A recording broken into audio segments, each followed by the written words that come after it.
Olá, amigos, amigas. Boa noite para quem nos assiste ao vivo. Bom dia, boa tarde para quem vai assistir em outros horários. Agradecer a todos os canais parceiros, a TV 247 já está transmitindo e a DCM TV vai começar a transmitir. Isso não altera o tamanho, a estrutura do meu canal, a gente não ganha nada em função disso, mas o mais importante não é ganhar, o mais importante é um conteúdo que, neste caso deste curso, é a tentativa, e acho que estamos conseguindo, de resgatar as mulheres filósofas. Quanto mais ampliarmos, né? Quanto mais divulgarmos amplamente, repercutirmos, mais estamos tornando-as visíveis, porque elas foram invisibilizadas. Então, os amigos aqui, uma série deles já estão aqui presentes. Nós vamos terminar hoje, apesar de ter ainda umas 12 ou 13 páginas manuscritas de roteiro, eu vou me esforçar para concluir hoje. Pedir para todo mundo se inscrever no canal que você está assistindo. E se tiver no meu canal, além de se inscrever, que nós já passamos de 13 mil, queremos chegar a 15. Se você puder ser membro do canal, nos ajuda muito, não é? Ou indicar aí alguém que possa ser, né, membresia, que eles chamam.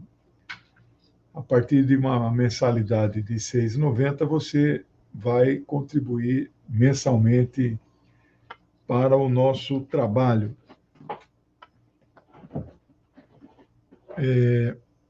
Bom, eu quero só repetir aqui, para quem não assistiu à aula passada, algumas imagens muito rápidas, não é? Aqui, Alcebiades era um grande general, visita Aspásia em sua residência. Esse é o marido dela, Péricles, grande orador, grande estadista, né? Ateniense. Aqui há um busto preservado sobre ela, que provavelmente ele é da época em que ela viveu, então imagina-se que algum escultor tenha feito a partir, né, de ela tendo posado como modelo, e então talvez seja o rosto mais próximo que temos dela. Não é? Aqui um diálogo de Sócrates com Aspásia, e ao lado provavelmente o general, né, o Péricles ou Alcebiades. São esse personagem ao lado está com roupa militar. Aqui Péricles e Aspásia visitam um ateliê de Fídias. Era um escultor, pintor, o cara era tudo, né? Aqui uma pintura de Aspásia, entre muitas que existem do século XVIII, XVII, mas uma pintura erotizada. Provavelmente o autor deva ter se deixado influenciar por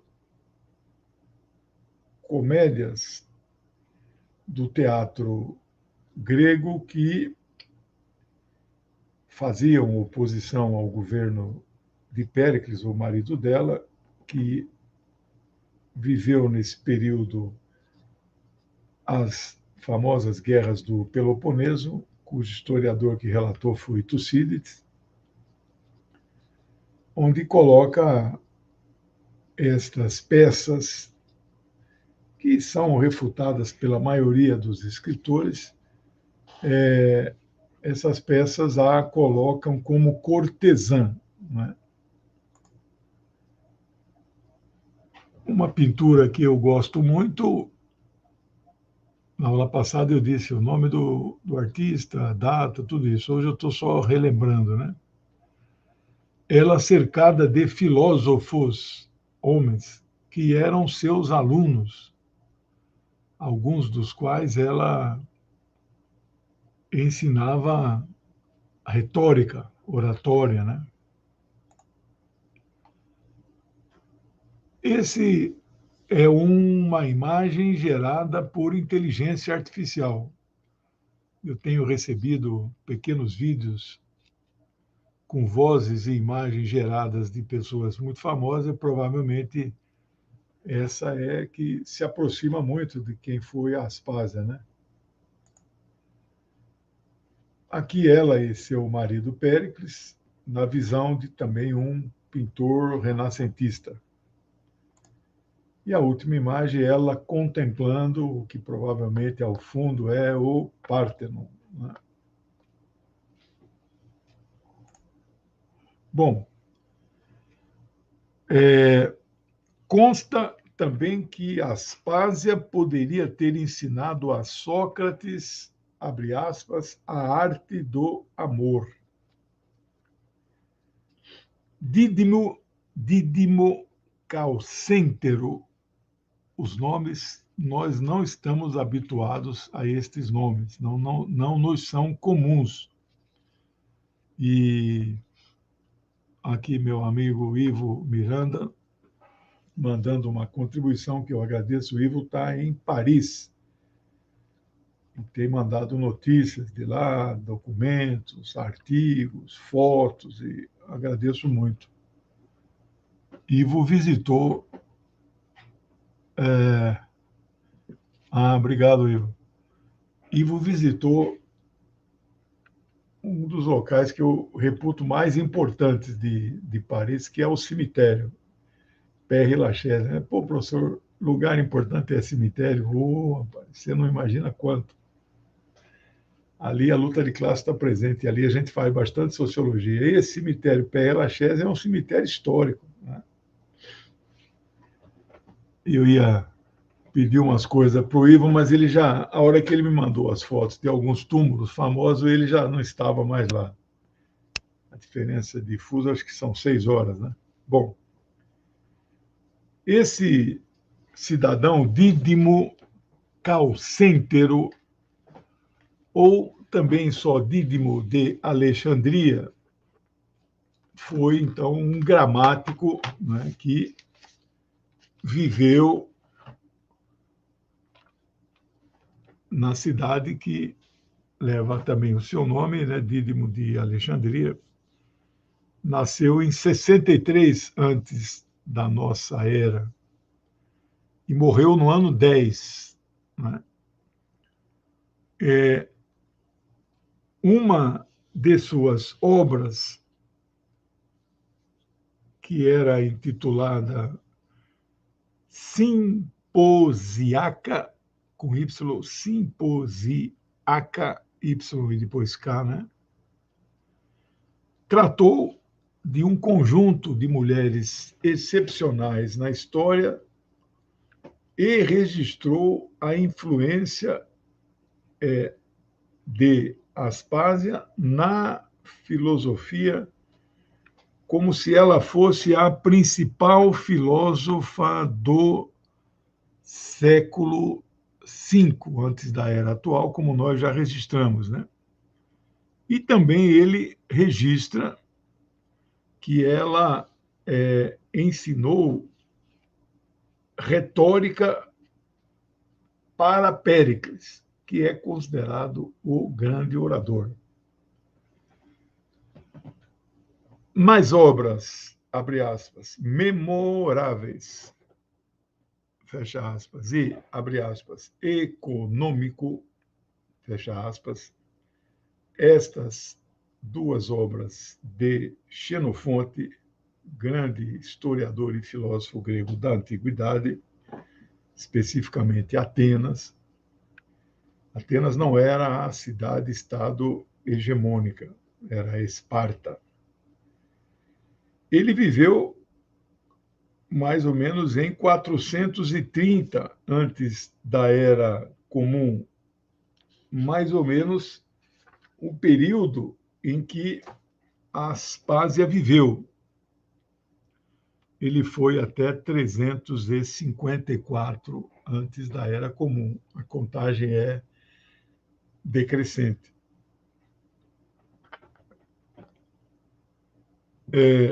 Nessas obras que ele escreveu, que foram preservadas, as delas não foram, né, das filósofas, Aspásia é retratada como uma espécie de habilidosa conselheira matrimonial ou de casamentos, né?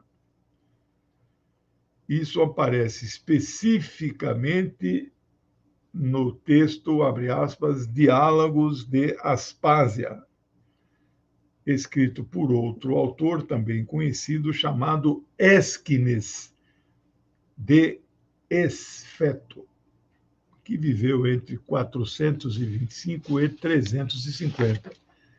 Todos esses que escreveram no período em que ela viveu, nós chamamos isso em história, eles então estavam muito próximos dos fatos que eles relataram, diferente de alguns outros historiadores, como nós falamos aqui, do Plutarco, que escreveu sobre a vida de Péricles, e ela é muito citada, mas ele escreveu muito distante dos fatos. Na obra Econômico, Xenofonte relata que Sócrates designa Aspásia como uma grande conhecedora da administração familiar e da parceria econômica que existe ou deveria existir entre os cônjuges, né? Entre homem e mulher, marido e esposa, né?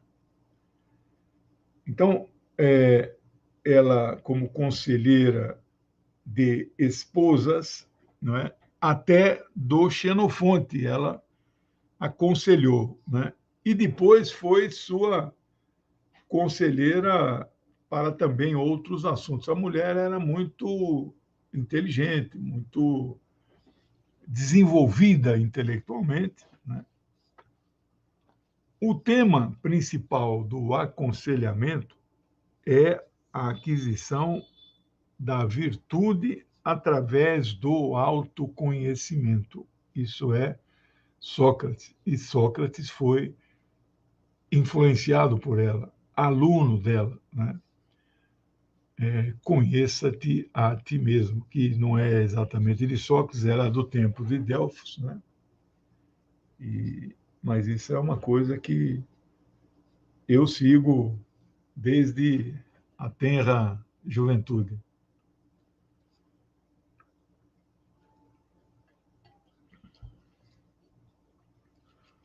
No seu diálogo com Menexeno, onde Platão trata do tema da morte no campo de batalha, ele diz, lembremos que já falei desse diálogo, onde ela aparece bastante, né?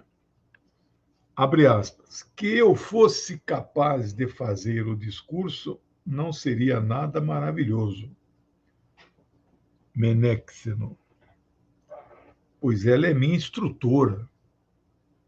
Não é, de forma alguma, fraca na arte da retórica. O Platão contando para o seu discípulo que ela, né, Aspásia, é a sua mestra.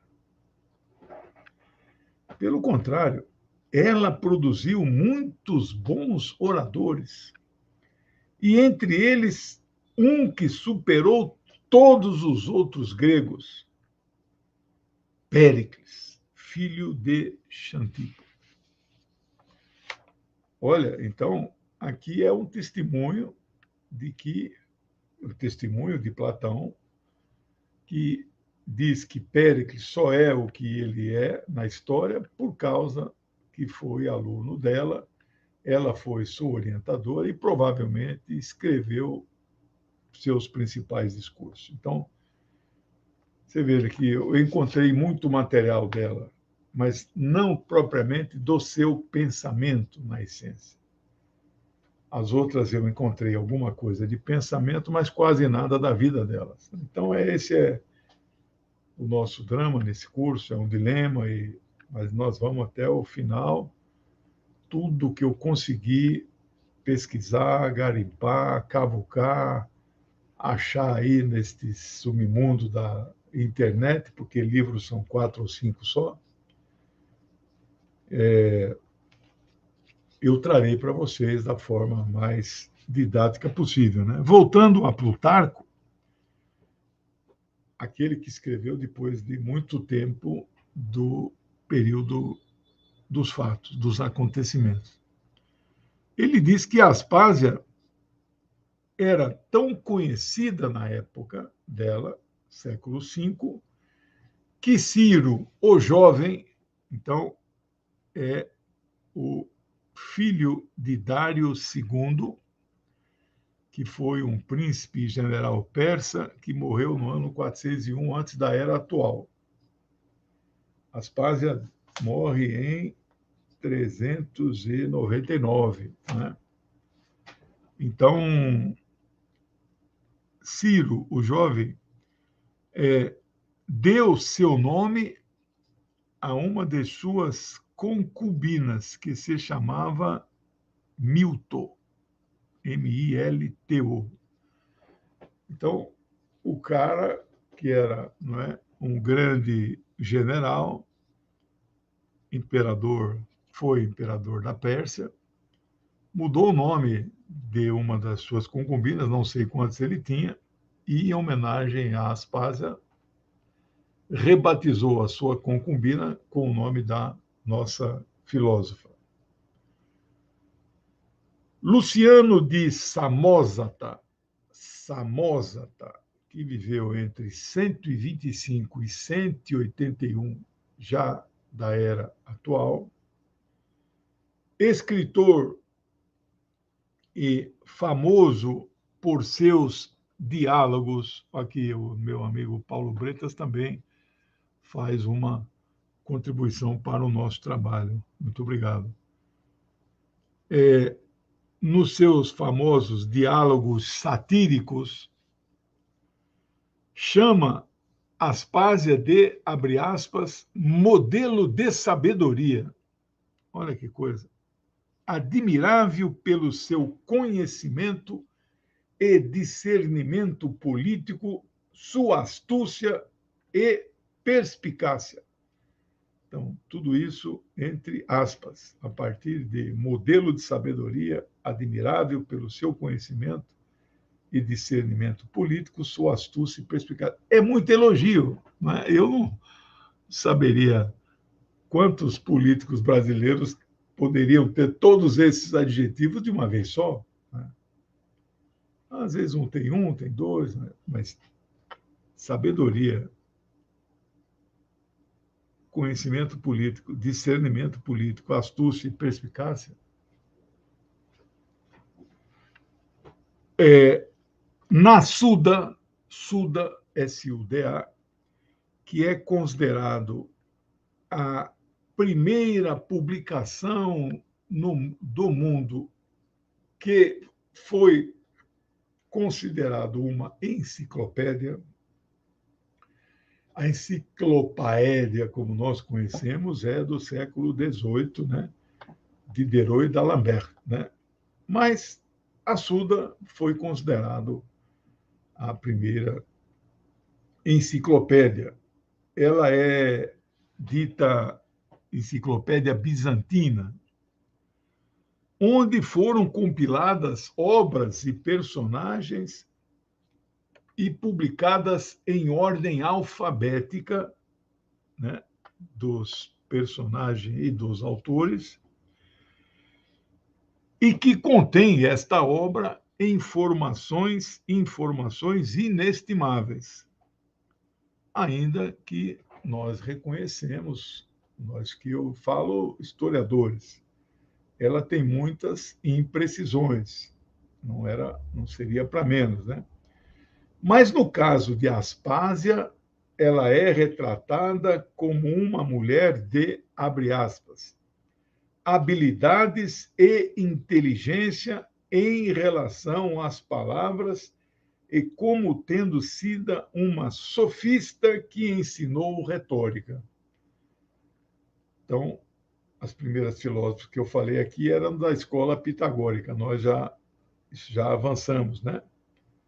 Então, ela aparece como sofista, né?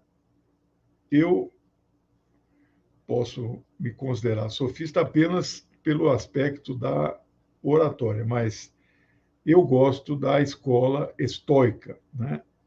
Cujo principal nome é Sêneca, que eu li um livro que me marcou muito, quando eu falo juventude, é 25, 30 anos, né? Da brevidade da vida. Lembrando que quem eram os sofistas? Eram aqueles que viajavam para fazer suas pregações e ensinavam, não é? Então, sofista é o que tem o dom da palavra, da oratória, eles davam aulas, cobravam, viviam disso, e muitos que foram seus alunos pelas cidades em onde eles passavam, era a única oportunidade que tinham de ter acesso a algum tipo de educação, que não era uma educação formal, né? Era uma educação completamente informal, na praça pública, sentavam, conversavam. Bonito demais, né?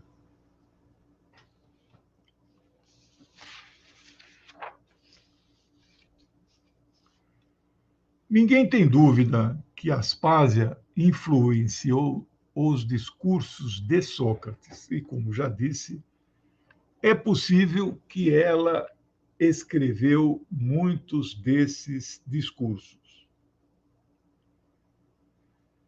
Prudence Allen, em 1940, Prudence é o nome de uma mulher, é nome feminino. Era uma conceituada filósofa estadunidense, acho que é viva ainda, nascida em 40. Depois, na idade mais madura, ela se converteu, virou freira da Ordem Irmãs Religiosas da Misericórdia, chegou a ser nomeada pelo Papa, este Papa Francisco, por isso ela é viva, como membro de uma comissão teológica internacional do Vaticano. Estou dizendo esse cargo dela para mostrar que ela não é uma mulher qualquer e uma opinião dela devemos levar em conta. Ela diz que Aspásia elevou o potencial das mulheres para que elas pudessem se tornar filósofas. Um passo adiante do que foi a poetisa Safo. Eu não incluí Safo como uma filósofa. Não quer dizer que não venha a fazê-la. Estou ainda em construção, o curso é curso livre, não é? Aqui o livro que é a Bíblia das filósofas, que é da Ellen White, né? Ela não lista Safo, né, como filósofa, mas tem uma outra autora aqui que o faz, mas vou ver ainda. Mas o que é certo é que ela foi uma grande poetisa que vivia ali na ilha grega de Lesbos. Em um artigo da autora Dália Ventura, eu localizei, depois tenho a referência, se um dia publicar um livro, isso vai estar documentado, um artigo publicado em 17 de julho de 2021, portanto, um artigo recente. é publicado no portal da BBC News Mundo, que eu acompanho, que eu sigo o canal. O BBC é um órgão do governo inglês, né? Mas me parece uma instituição de Estado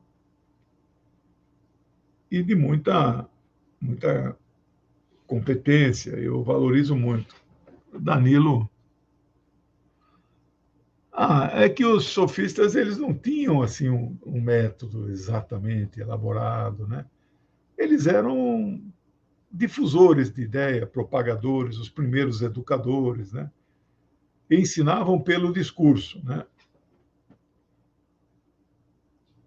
A pergunta testemunhou uma discussão onde sofista era colocado como escapista.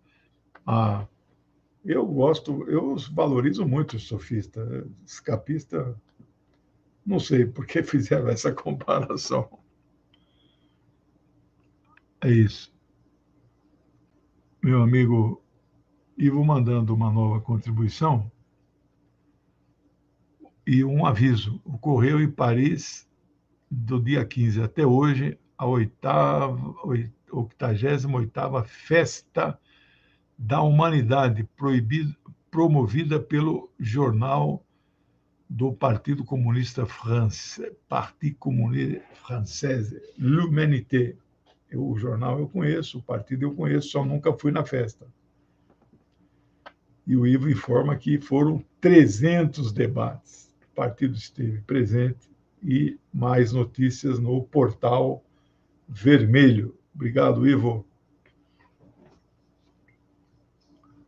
Então, a Dália Ventura, ela tem uma passagem que eu separei para vocês, abre aspas. O enigma de Aspásia, a mulher mais famosa da época de ouro da Grécia, é citado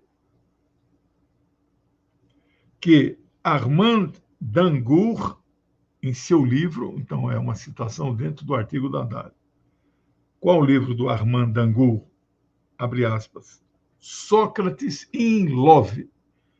Em uma tradução livre, Sócrates apaixonado, ele levantou em suas pesquisas que Sócrates obteve inspiração para suas ideias originais sobre a verdade, o amor, a justiça, a coragem e o conhecimento em ninguém menos que Aspásia de Mileto. Então, aqui é uma citação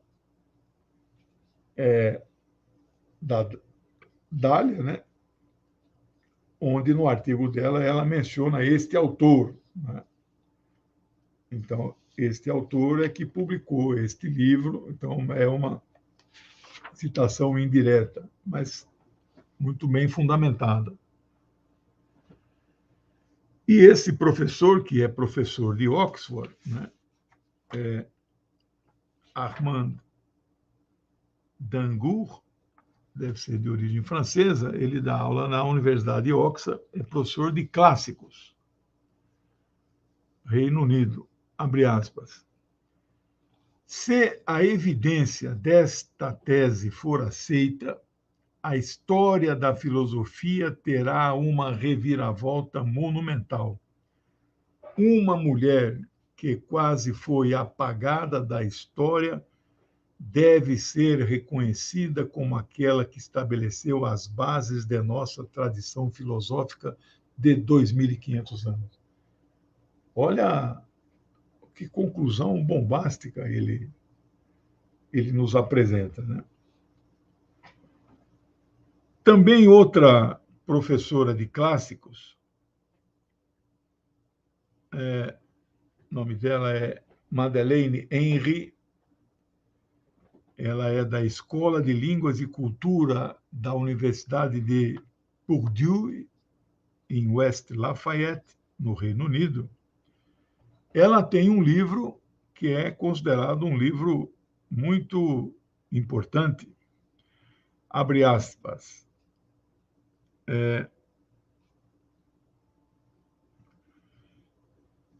o título original em inglês, Prisoner of History, Aspasia of Miletus and Her Biographical Tradition, em uma tradução livre, Prisioneiras da História, Aspásia de Mileto e sua biografia tradicional. Então, essa professora Madeleine diz que, abre aspas, não há boas evidências de sua vida interior ou intelectual, devido à falta de fontes primárias que a descreve, de forma que nunca poderemos conhecer a verdadeira Aspásia. E ela conclui, abre aspas, uma figura-chave na história intelectual do século V em Atenas, assim como a mulher mais importante daquela época. Então, ela reconhece a importância, uma figura-chave intelectual, mas deixa uma certa insegurança, porque não são muitas as fontes primárias. No começo da aula passada, eu mencionei 7 autores. Ela aqui é um pouco mais pessimista. Eu não tenho esse pessimismo que ela tem, né?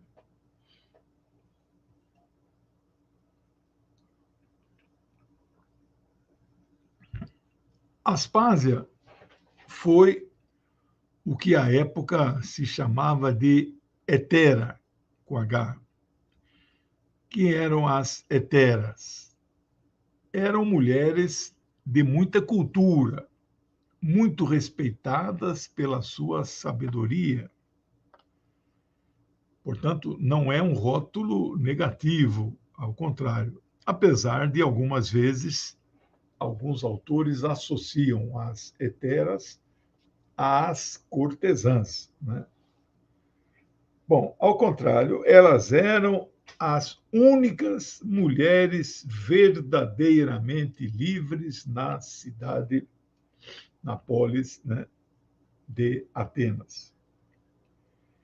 Elas estavam muito acima das mulheres casadas tradicionais, que provavelmente não eram mulheres verdadeiramente livres e emancipadas. Por isso, eram consideradas as heteras por políticos e filósofos como boas interlocutoras. Aspásia gozava de grande confiança de muitos intelectuais e homens importantes. Não por acaso, até Sócrates recomendava a seus discípulos que estudassem com ela, que fossem seus alunos. Ela era, então, professora foi de Sócrates, de Platão, mas também de indicados por eles, né? Pelo fato de que era de conhecimento de todos em Atenas a influência que Aspásia tinha sobre Péricles, seu marido, seu amante, seja lá o que for, ela foi acusada, olha só a responsabilidade, de ter sido a responsabilidade por uma revolta chamada Revolta de Samos. Samos é uma. O filme de filósofa, Gilmar, o único que eu conheço é a Hipátia de Alexandria. O único filme que foi feito sobre essas mulheres filósofas, né? E eu achei o filme só dublado no YouTube. Eu não assisto filme dublado. Na época eu assisti no cinema, né? Legendado, claro. Não assisto filme dublado, é uma questão de princípio. Então, eu queria assistir de novo, com aquela artista Raquel Weisz. É o único filme que eu conheço de uma mulher filósofa. Mas por que não fizeram um filme sobre Aspásia?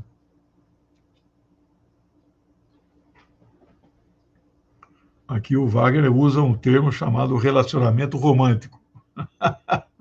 Namorada, esposa, amante, relacionamento romântico. Tá bom. Aqui ele já põe amante. Muito bem. Essa revolta na ilha de Samos é um conflito militar entre Atenas e os moradores desta ilha. Eles tinham lá muitas brigas entre eles, né? Vejam um trecho de uma passagem em um discurso de Péricles, abre aspas. Quem sabe pensar, mas não sabe expressar o que pensa, está no mesmo nível daquele que não sabe pensar. Rapaz, aqui, olha, o homem era um filósofo também, né? Vou repetir lentamente para você perceber a dimensão, né? Que não basta saber pensar, né? Então vamos lá, abre aspas. Quem sabe pensar, mas não sabe expressar o que pensa, está no mesmo nível daquele que não sabe pensar, né? Qual é a diferença de um ser humano, homem ou mulher, que não lê um livro, nada, de um alfabeto funcional? Qual é a diferença entre eles? Ah, mas ele fez faculdade. Eu tenho amigos que dizem assim, eu já estudei. Dá vontade de falar assim, e parou de estudar, depois disso, nunca mais estudou, não é? Sabe, eu estudo todo dia. E olha, outra coisa que eu tenho me batido, a juventude é toda viciada né? Uma parte dessa juventude, ela quer informação, né? Ela busca informação, é uma ansiedade pela informação. Eu não sou ansioso pela informação, eu sou ansioso pelo conhecimento. Acabei de fazer um curso de outro, né? História da Evolução, lá do Instituto de Biociências da USP, né? E parei para vir dar aula, um vídeo de 50 minutos no canal chamado HD, não conheço, já me inscrevi, sobre a história da evolução, desde o surgimento da Terra até o Homo. Impressionante como que a primeira célula se multiplicou e depois, ao juntar de novo, a transmissão da codificação genética acontecendo a partir de dois pares, né? Isso é conhecimento, isso não é informação, né? Eu quero isso. Não sei se vocês querem também. Bom, Aspásia pode ser precursora do que nós hoje chamamos de feminismo. Então, era uma mulher, à sua época, feminista, né? Devemos a ela um grande incentivo e estímulo à emancipação das mulheres da sua época, né? Conduzindo jovens atenienses à vida pública na polis, na cidade. Ela, em seus discursos, reivindicava dignidade às mulheres. Então, nós começamos o curso com Temistocleia, uma grande mulher, uma grande filósofa. Mas esta aqui, das 8 que nós vimos, 8 ou 6, não lembro, é a que mais me cativou. Não é o identitário da CIA. É uma mulher que defendia o direito das mulheres ocuparem lugares de honra e de destaque em uma sociedade. totalmente patriarcal, né?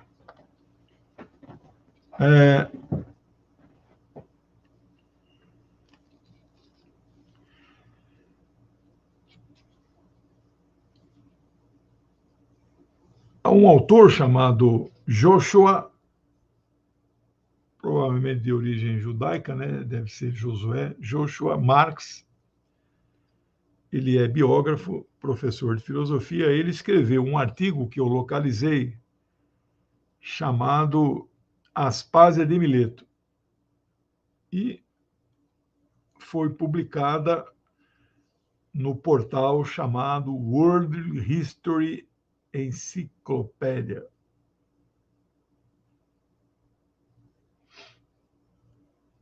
Ele menciona que o famoso dicionário de Oxford, eu tenho aqui, acho que eu tenho uns 30 dicionários diferentes, fora enciclopédias. Porque tem os dicionários de línguas, tem os dicionários especializados, dicionário de termos da fé, dicionário da Revolução Francesa. Então, são dicionários especializados. De Oxford é um dicionário de línguas, né? Que pega verbetes e explica o verbete. Então, nesse dicionário,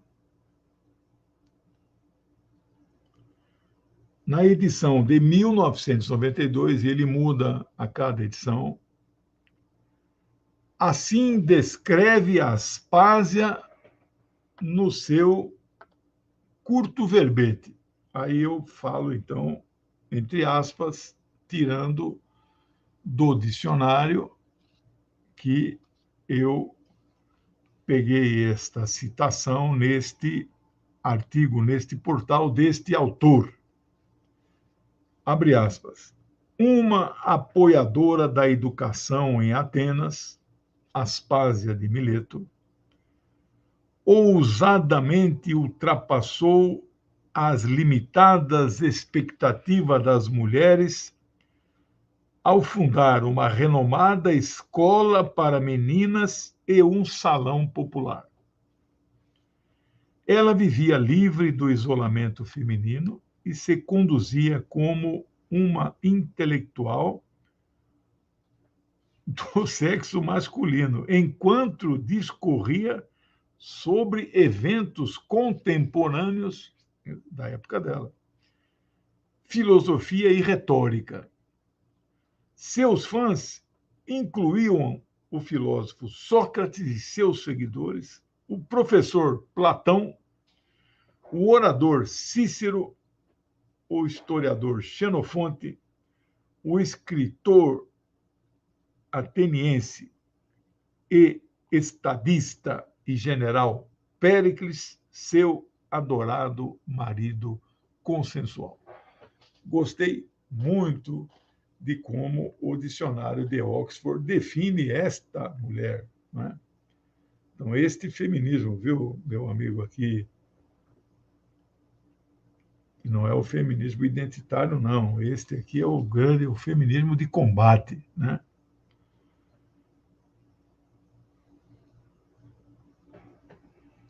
Voltando ao livro citado da professora Madeleine Henry, na página 128, nós temos uma Aspásia, segundo ela, para vários gostos ou narrativas, a depender dos vieses dos escritores que dela falam. Isto é fato, né? Eu me deparei com várias versões, né?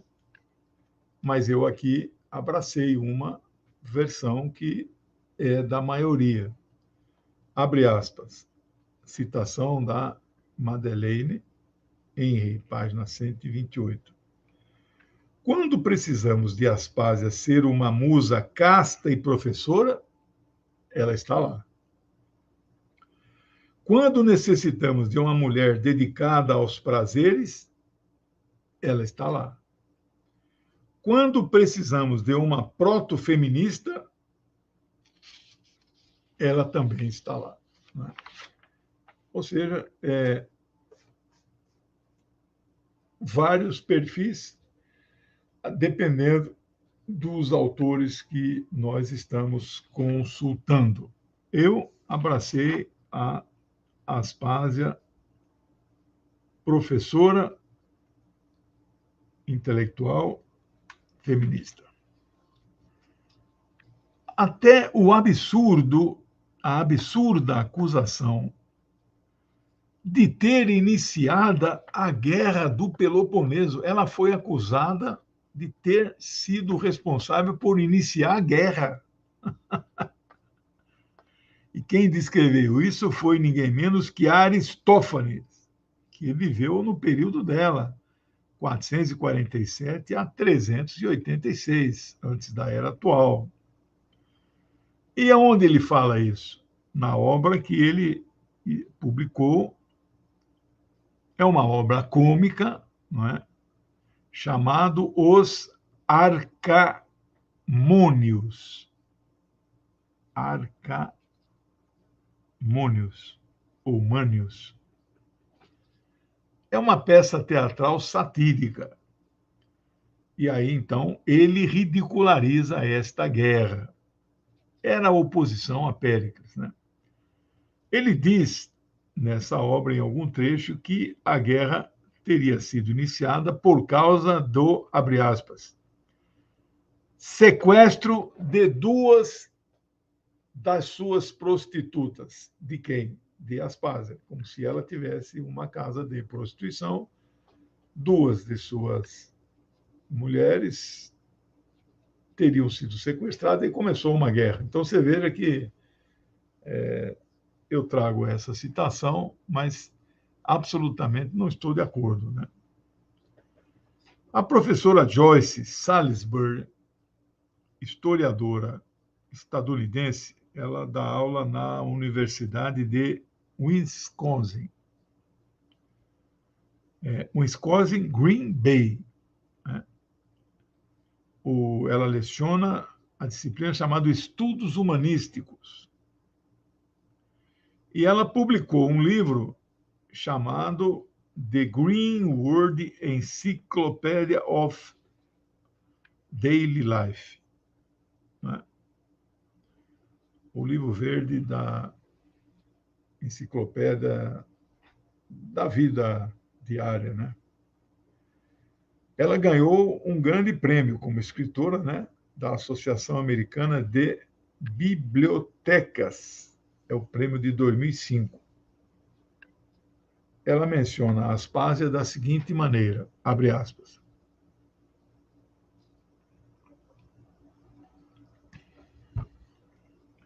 A casa de Aspásia rapidamente tornou-se o lugar da moda para homens bem-nascidos e educados se reunirem. Políticos, dramaturgos, filósofos, artistas e celebridades literárias passavam por suas portas, e ela conheceu os mais famosos intelectuais da era dourada ateniense. Como é que não fazem um filme sobre essa mulher? Quer dizer, meu medo é que façam também aquela outra versão dela, né? Plutarco, o historiador, não se conforma com o poder de Aspásia. Aliás, Platão também não, né? Mas ele relata. Não se conformava com o poder de Aspásia, que ela demonstrava ter sob Péricles, que era o grande governante, era o grande general, né? E creditava a Aspásia todos os erros que Péricles cometia. E nesse seu livro que eu já mencionei, A Vida de Péricles, ele chega a dizer, abre aspas, que grande arte ou poder esta mulher tinha para conseguir agradar os principais homens do Estado e proporcionar aos filósofos ocasião para discutir-la em termos exaltados e por bastante tempo.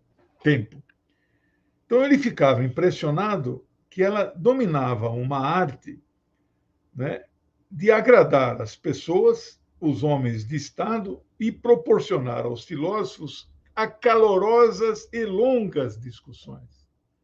Então, ele na vida de Péricles, veja, volto a dizer, ele escreveu este livro distante dos fatos, né?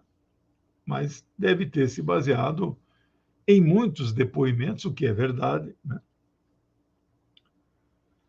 A mais famosa oração de Péricles, que eu não vou trazer, deixa eu ver aqui se eu separei aqui, não vou trazer para vocês porque é longa, é a chamada oração fúnebre.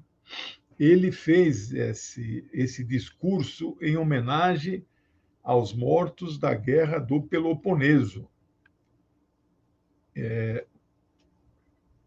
E ninguém menos que Sócrates diz que quem redigiu esse discurso foi Aspásia, né? Essa guerra, Atenas venceu, mas um custo muito caro. Desbancou o domínio de Esparta. Aí vem aquela tese de armadilha de Tucídides, mas é um assunto geopolítico que nós não vamos falar aqui. O grande historiador e filósofo, eu tenho a obra dele aqui comigo, no quadrante aqui de filosofia, o nome dele é Will Durant. Ele menciona que os inimigos de Péricles atacaram muito Aspásia, com o intuito de atingi-la.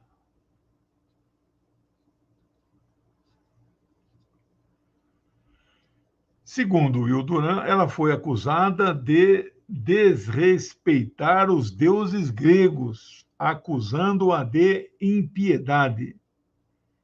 Ela chegou a ser julgada, segundo este filósofo Will Durant. Ele é também historiador, né? E diz ele que o tribunal que a julgou tinha nada menos do que 500 jurados. Era uma assembleia, né, para votar aí se ela é culpada ou não. Péricles foi seu advogado de defesa, né? E com sua eloquência, né, ele consta, isso é documentado na época, e não é por Plutarco, consta que ele chegou às lágrimas, inclusive, para defendê-la.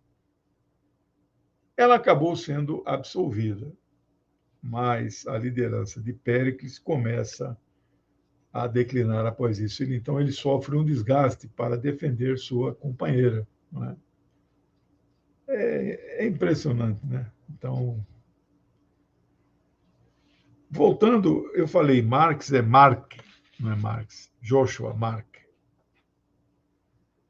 Segundo ele, citando um autor do século XIX, o nome dele é Walter Savage Landon. Viveu entre 1775 e 1864. Essas informações complementares não é ele que dá, eu que faço a pesquisa, né? Foi professor do Trinity College. Na Inglaterra tem os colleges. Colleges não são universidades, são tipo faculdades, mas são tão famosas, né, que têm status, né, como se fosse universidade, né? Mas esse Trinity, particularmente, é um colégio que fica dentro da Universidade de Oxford.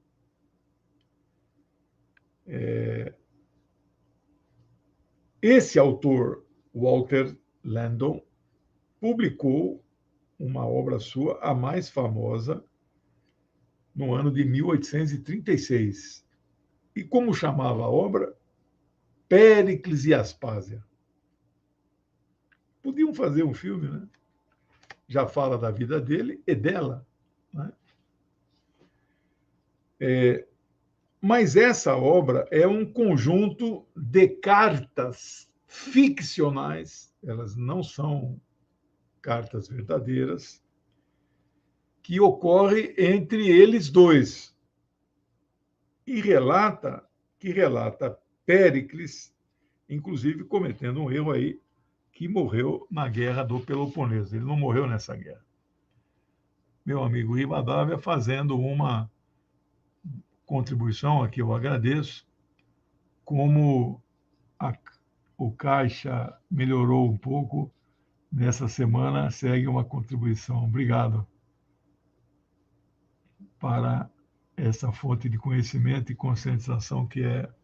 Obrigado. Fico emocionado com a sua contribuição e com o seu elogio, né? E, para terminar, fechando com chave de ouro, Gertrude Atherton, que viveu entre 1857 e 1948, uma conceituada escritora estadunidense que viveu em San Francisco, Califórnia, inspirada nestas cartas da obra de Landon, no seu romance de 1836, também publicou um romance que ficou extremamente popular. Foi publicado em 1927, cujo título é O Casamento Imortal.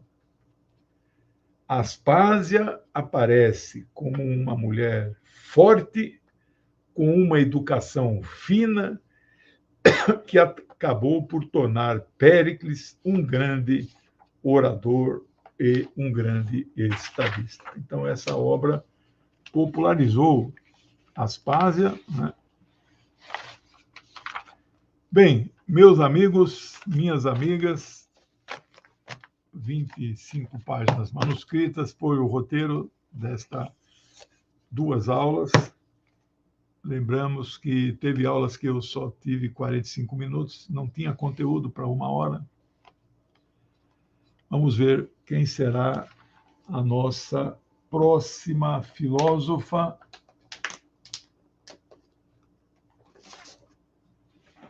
Já vimos Temistocleia, Arignote, Mia, Teano, Aspásia.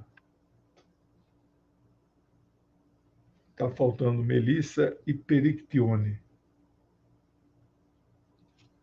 Ou já vimos Perictione, não lembro. Teremos ainda Diotima, eu acho que essa tem muita coisa. Hipárquia, tem muita coisa. Macrina, tem muita coisa. E vou fechar o curso com Hipátia de Alexandria. E era isso. Lembrando vocês que de segunda a sexta eu tenho agora um programa ao vivo onde eu comento os principais fatos políticos, geopolíticos mundiais na TVT. Meia hora, o pessoal chama de resumão. Obrigado, Vânia. Aquele meu programa às 16 horas da quarta-feira na DCM TV, eles suspenderam por 90 dias. Eles estão dizendo que tem muita concorrência nesse horário, julgamentos ao vivo do Supremo e CPMI. Isso faz a audiência, né, cair muito. Então, eles suspenderam. Me ofereceram transferir para sexta-feira, 16 horas. Eu falei que eu quero deixar a sexta livre. Aí propus segunda às 16, eles dizem que já fecharam. Então, por 90 dias, pelo menos, ficou suspenso aí esse programa. Me dá um certo alívio, né? Porque quarta-feira eu tenho 5 programas, aí caiu para 4. Mas eles vão me chamar sempre. Aliás, começa por amanhã, às 11 horas, no cafezão da manhã deles, das 8 ao meio-dia. Amanhã eu entro às 11 horas. Depois do Miro, depois do Maringoni, ambos meus grandes amigos. Aí entro eu das 11 ao meio-dia e encerra, né? À noite, amanhã, às 19 horas, no canal Painel Brasil, da Rosa Sarquis. E quartas-feiras eu estou ministrando um novo curso, que é um curso que está me demandando muito estudo e pesquisa, mas eu não tenho medo de estudo e pesquisa, é um curso sobre África. Né? E eu já falei da descolonização, agora eu estou falando dos mártires da luta anticolonial. E comecei com o grande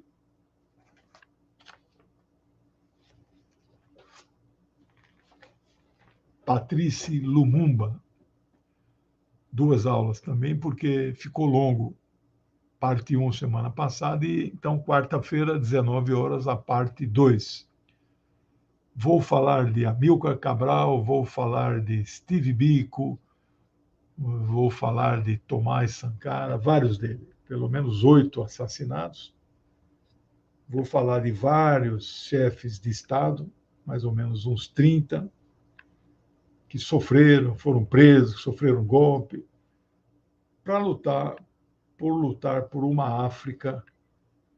Vou ler o último discurso, nesta quarta-feira, que eu recebi hoje, feito por Muammar Gaddafi, brutalmente assassinado em 2011, pelo que ele mesmo chamou de os cruzados da NATO. Cruzados cristãos da NATO, da OTAN, né? É isso, pessoal. Boa semana para vocês. Tudo de bom. Obrigado por tudo. Beijão. Tchau para vocês.